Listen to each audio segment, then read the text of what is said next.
Well, after I came out of, I didn't graduate. This is a whole lot of stuff. I Yeah, didn't yeah. graduate from high school. I got my GED Mhm. because I ended up getting pregnant at 16, going into foster care, and by the time I was 18, I got out of foster care. So I didn't get my GED till I was about 25, Yeah. and so that's when I went and got my associate's degree and stuff like that.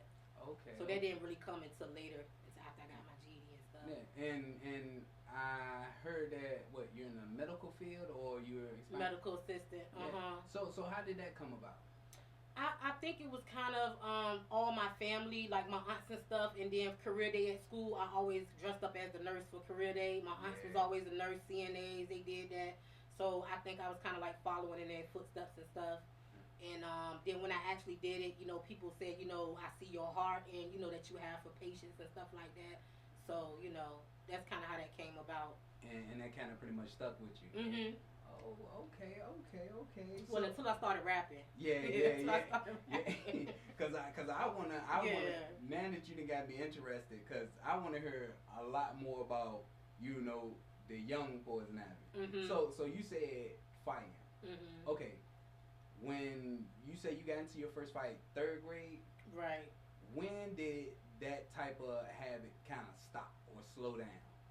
Mm, I think after I had kids, Yeah, yeah, after I yeah. had kids and stuff, and back then it was just like you're not caring, you didn't have nobody to really, being the stuff I went through. I felt like I didn't really have nobody to live for. But when my kids came along, they Yeah, kind of, they slowed me down a whole lot.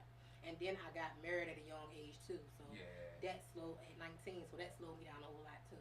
So I know you mentioned what foster care. How did that situation come about? Okay, my mom passed away when I was probably 8 or 9. She Yeah, passed away, and my aunt and her husband took custody of me. So I probably was doing some things, acting out and stuff like that because of me missing my mom and feeling like I didn't have a mom. And my aunt tried to do the best she could to raise me and stuff like that, but yeah, we just kept bumping heads and stuff like that. I would run away from home.